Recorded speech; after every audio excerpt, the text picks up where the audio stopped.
A little bit of Wales news here for a second here. Let's before we close, I want to talk about business rates here in Wales and how dramatically changing they are going to be as of the 1st of April, and the effect they're going to have on a brilliant restaurant that opened exactly 1 year ago. And the name of it is Hangfire. I have their cookbook here that I'm putting up before the camera for everybody to take a peek at.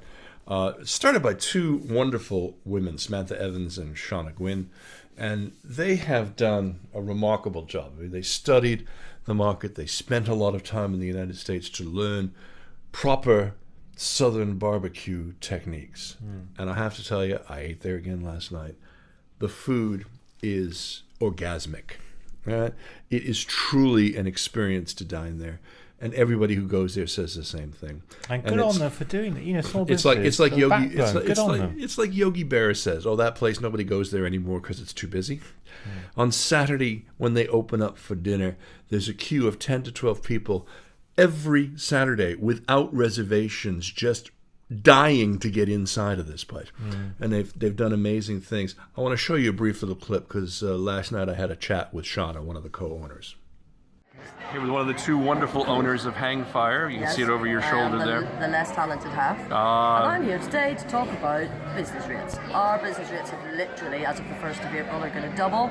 Our rateable value has gone from £12,500 to £25,000. That's just sick. In real terms, that's an increase of £643 a month to £1,243 a month. That is the equivalent of 2 part-time members of staff here.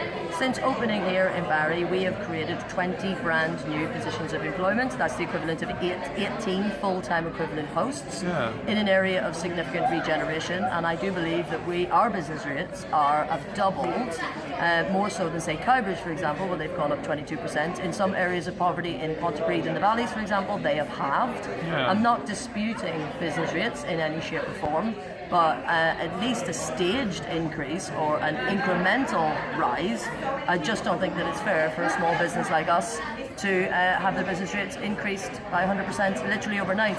But there was a campaign underway, and I thought it was successful. So, I mean, was that just in Cowbridge, or was there's it a woman that has spearheaded a campaign Yeah. in Cowbridge, and they have had some rate relief, like 20, 22, 23%. We obviously don't qualify for small business rate relief.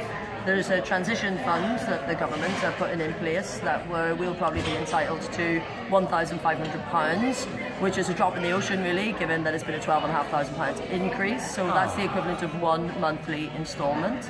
And that's just got to be devastating to a business like yours that has just literally grown from the ground up in a year. And we, with a focus on, I can see why the pump house is populated by large international chains, because as of the 1st of April, the national minimum wage isn't going up. And as of November, that's my staging date for a pension scheme for my members of staff. So what I'm saying with regards to our business rates is, it's not that I can't afford to pay them, but at some point, Sam and I, the other person that owns the business, we're going to have a long, hard think about working 16 hours a day, 7 days a week. At what point does it not become worth it anymore? It's just truly astonishing. I mean, these people have played by the rules. They've grown the business to, 20. You can't get a seat in the place because it's that popular.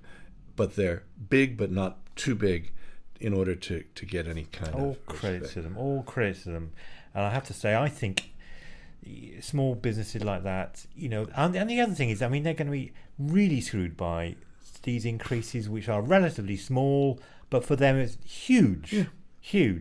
I mean, I'm deal with an estate agent, and to get his business off the ground, he worked during the night as a taxi driver and during the day in the office. And I think all credit to him. Yeah, I mean, these women go to every possible street festival you can think of, every big show you can think of.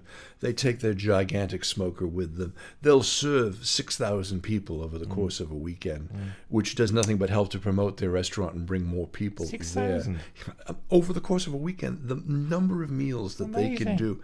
And they work their asses off. I mean, there's not a time when they're not there. They're constantly on Twitter. We have these running gags between the two of us. Shy Shauna, we have a good time. And they're good people doing good, and they can't seem to get the attention jobs. of and they can't get the attention of the government. I mean, lovely that everybody showed up for the ribbon cutting. I mean, Carwyn Jones was there and Alan Cairns. And then they bugger off, don't they? And then they bugger off because they know there's nothing they can do. And, they're not part of a large multinational chain, so screw you. Yeah. It's not right. It's just not right. Yeah.